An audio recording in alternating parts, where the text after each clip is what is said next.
it's Dianne at Minerva. I hope you're all having a wonderful week. And today I'm going to share and make with you some fabulous trousers.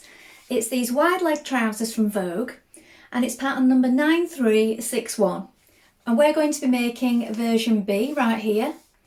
But as you can see, there are other variations to choose from. Now what we're going to be using is this fabulous triple crepe. Now this particular shade is aubergine. It's a lovely rich colour. But if this is not your thing, there are 33 colours to choose from, so you can choose something different if you wish. And it's got a 15% stretch width. Now everything that you require will be tagged below, so you'll have everything you need. Wash and prepare that fabric before you begin. And when you've done that, we're ready to get started. So check your measurements on the back of the packet. And when you're sure of the perfect fit, we're going to go and cut our pattern pieces together. So let's go and do that now. So here we have our pattern pieces for our trousers. So this is your front for A, B and C. You're going to cut two pieces and this is a straight grain. You have a fold line here, so you can lengthen or shorten for a petite version or a longer legged version. You need to mark your notches and your circles. And these markings down the sides here.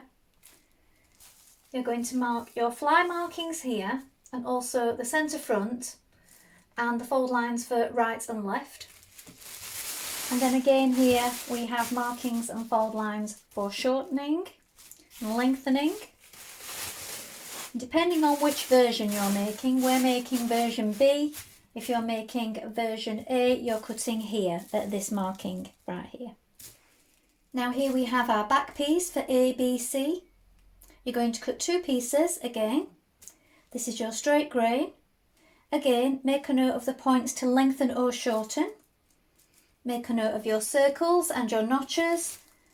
And also this time your darts here. Here we have our pocket pieces for view B. You're going to cut two of lining and two of your main fabric. This is your straight grain. Make a note of the notches. Here we have the yoke front for A, B and C. This time you're going to cut four pieces in fabric and two pieces in interfacing. Make a note of the correct markings for whichever version you're doing. So these are for C and these are for A, B. This is your centre front. Here we have our yoke back for A, B and C. This is your straight grain and your centre back. Again, you're going to cut four pieces in fabric and two pieces in interfacing. So now you're ready to begin making your trousers. So first of all, you want to wind half of your thread onto your machine spool and check your machine needle is sharp. Now I'm using a universal size 80 today on this crepe fabric. You may wish to test it before you begin. It is a heavier crepe. So do try that out and see what works best for you. When you've done that, we're going to take our waistband pieces and we're going to apply interfacing to two of the sides, so two of the front sides and two of the back sides. So we have four pieces for each, so fuse those on before we begin. Now when you've done that, we're going to take our front pieces of our trousers and between the seam and the notch you're going to do a line of ease stitching. That's our first job, so let's do that now. So here is my notch right here, and this is my outer seam, so the seam that goes down the side of your leg, and this is the centre front of your trousers. So you have your notch here, and we're just doing a line of ease stitching, so 1.3 centimetres away from the raw edge. This is just to keep things from stretching out.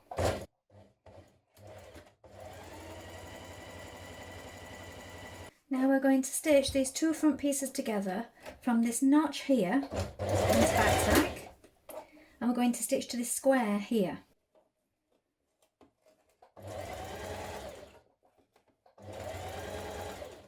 Now back tack at this point, then we're going to machine baste up the rest of the way. Now I would make your stitch to the largest stitch if you're doing this by machine. You can do it by hand. Now you're going to press in on the fold line, the left side, like this. I've used a piece of cotton over the top just to save it from going shiny. Then you're going to lay it down. And what we're going to do is we're going to change to our zipper foot. We're going to apply our zip. So keeping that fold that you've just pressed back, we're going to place our zip on top like this. And we're going to pin it in position. Now try and keep on that line of basting stitches that you've just done. I mean, how you pin is entirely up to you. You can do them across or going up, but you may need to take them out as you're stitching if you do them going straight down. What you need to make sure is that you're not catching into that fold when you stitch it down. So you need to lap that back out of the way. So pin it first of all before stitching in place.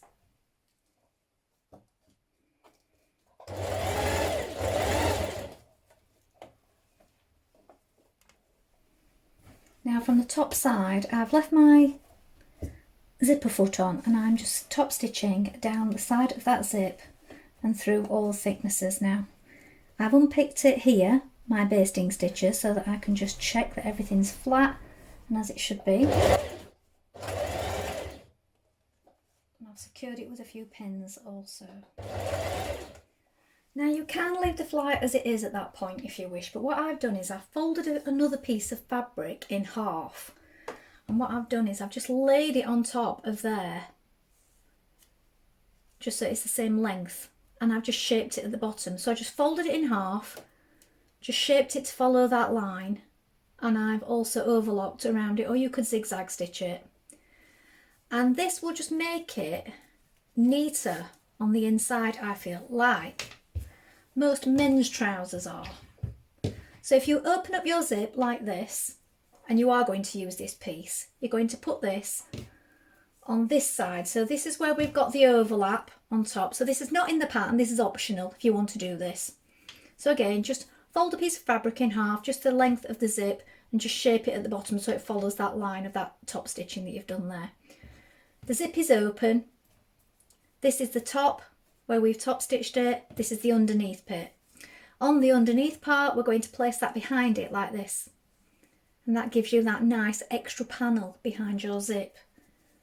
So when you zip that up, you've got that little bit extra. And we're just going to stitch that in place behind the zip there. And we'll catch it in also at the top. So pin that on now if you are wanting to do this. It's just something extra you might want to try.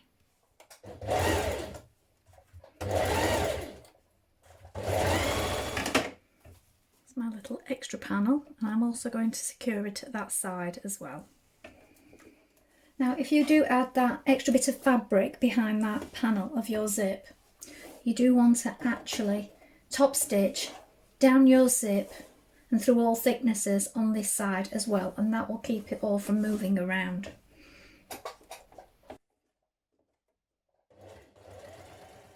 Now adding that back panel to the back of your flag was an additional step, so you didn't need to do that if you didn't want to.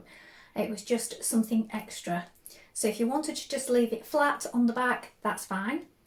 Now we're going to add our darts to the back of our trouser panels.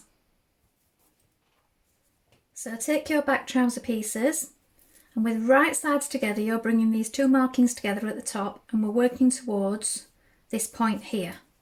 So it wants to be a gradual V, not too sudden.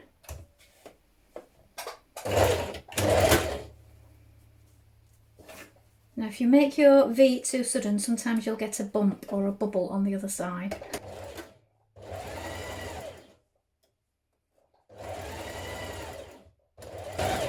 Run off the edge, don't back tack at this point. And then you're going to knot those threads. And push that knot down towards the point that you've just created. Press it towards the centre and repeat on the other side. Now at this point we're stitching our front legs to our back legs at the inner leg. So this part here at the back is still open. Here is our front. So we've got right sides facing, and we've pinned this inner leg all the way down, look. What you want to make sure is that you're matching the notches here and here on both sides before you pin it. Then when we've done that, we're going to stitch that in place with a 1.5 centimetre seam allowance. Now I've overlocked down the sides of my raw edges before I began. You might wish to do this after, it's entirely up to you.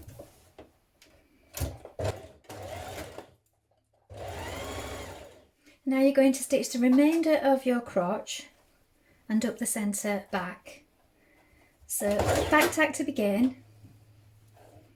Make sure that you're lining up your seams here and that they're laying flat. And when you've done this, we're going to go over it again because this is an area of stress underneath and also up the back. So we go over it twice to give it extra strength. Now we're adding our pockets to our trousers. So this is the front of your trousers. Here is your fly. This is the right side. So on the fronts we're going to add the pocket lining. So I've matched up the notches here and the markings and pinned that in place, and we're going to stitch that from here down to here in the seam line. So 1.5 centimetres or just under. And then on the back, in the same way, on the right side, we're attaching the fabric pocket. So again, right sides facing, matching up your notches and stitching it down that seam line. We're going to do that first of all on each pocket, and then we're going to understitch them.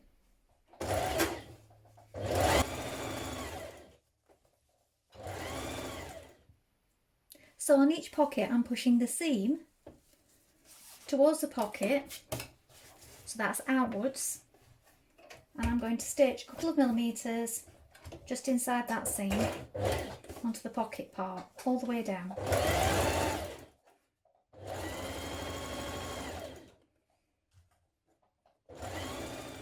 Now we're going to stitch down our outer leg and round our pockets.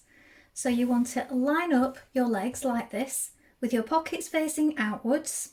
We're going to stitch from the top down to this circle here and back tack. Skip over this part here because this is your pocket opening. From this circle here, we're going to back tack and stitch all the way down the outer leg.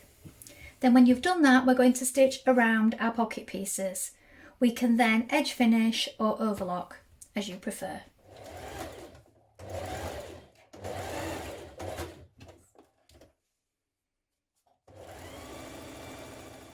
Now you're going to stitch your uninterfaced sections of your yoke back together at the centre back here.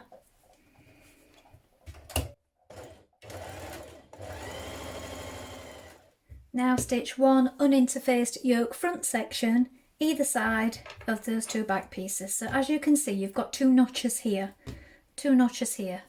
So if you lay it out first, you can see right sides facing, and we're joining just there with the two notches.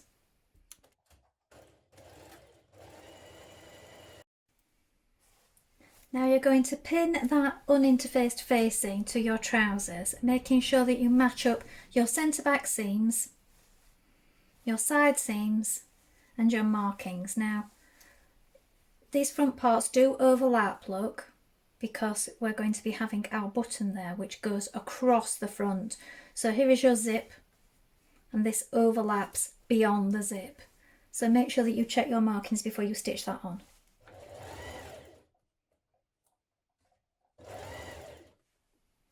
Now join your interfaced back yoke sections together, the centre back.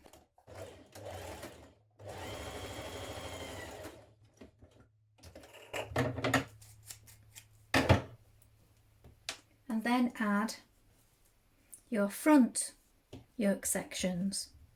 So again, matching those notches. Now we're going to pin our faced piece of our interfaced yoke waistband to our uninterfaced piece. Now you need to make sure that you line up all your side seams, your front and your back centre seams at this point. Make sure you've got it the right way up. And this side here, we're going to stitch along here, along the top, and then down there.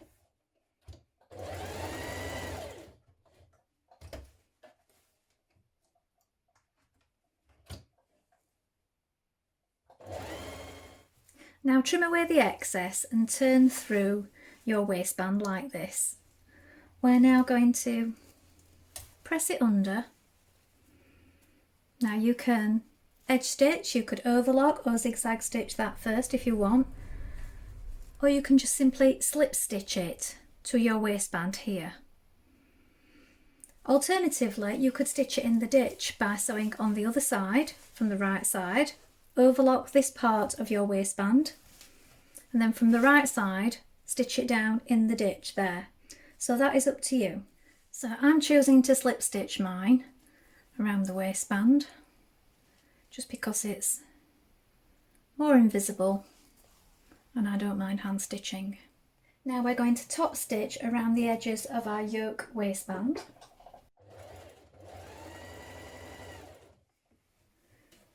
So at this point we're going to be making our buttonholes. So you will want to mark on the front where these go. So what I've done is, if you try them on or get the person you're making them for to try them on and just check that the waistband is sitting correctly, and mark your buttonholes and button points from this try on rather than just relying on the pattern. That's what I've done. So I've marked one here and also here and also where the buttons will go underneath. You can add a button here and just hook and eyes at this point, but I think it just looks better if it's not a mock buttonhole and hook and eye, but rather 2 buttonholes and 2 buttons at this point, and it just makes it more secure. So we're going to do those now.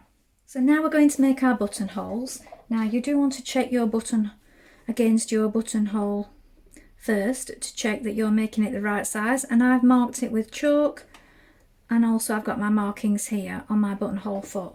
Now do consult your manual because all machines do buttonholes differently. Some do it in one step, mine does it like this. I like to use this machine because I just prefer the buttonhole function on this one. It's an old machine, but I like the way you can control it better than doing it in one step. So this is the way that mine works. So it does a bar across first of all.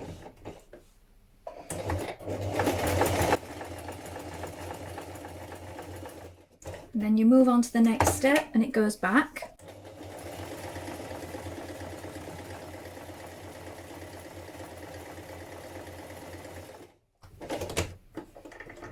And then you repeat with the bar across. And then it comes back towards you again. And there we have our buttonhole. Now we sew on our buttons, but what I find it's best to do is, if you fasten up one first of all, and then when you sew on the next one, you can make sure that you've got it exactly lined up and that it's not going to pull over to one side.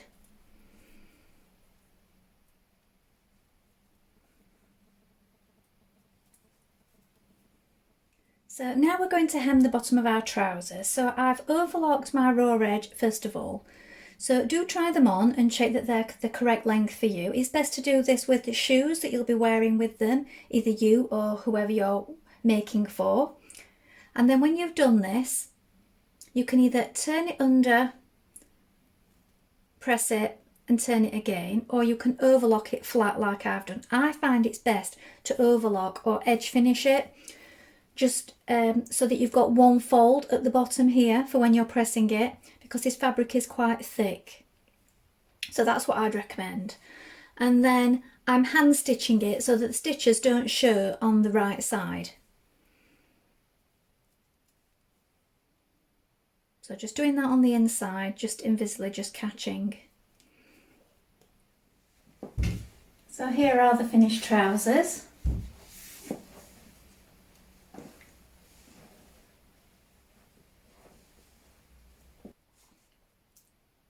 Well, I hope you've enjoyed sewing along with me today. Have you sewn this pattern before?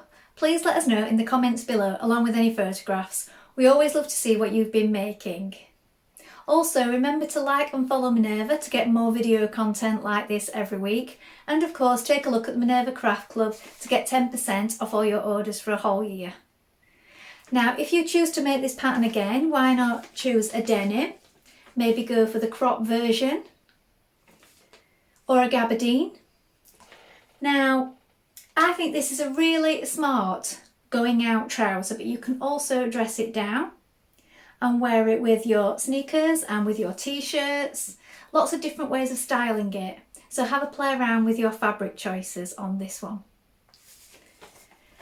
Now, if you like what I'm wearing today, this is another one of our Minerva exclusive viscose chalet fabrics, and this one is called Rainbow Harvest, and I'm wearing Vogue dress 9075 in case you're interested in an additional make today. Well, thank you so much for watching today, and I hope to be back soon with another sew along for you. Bye for now.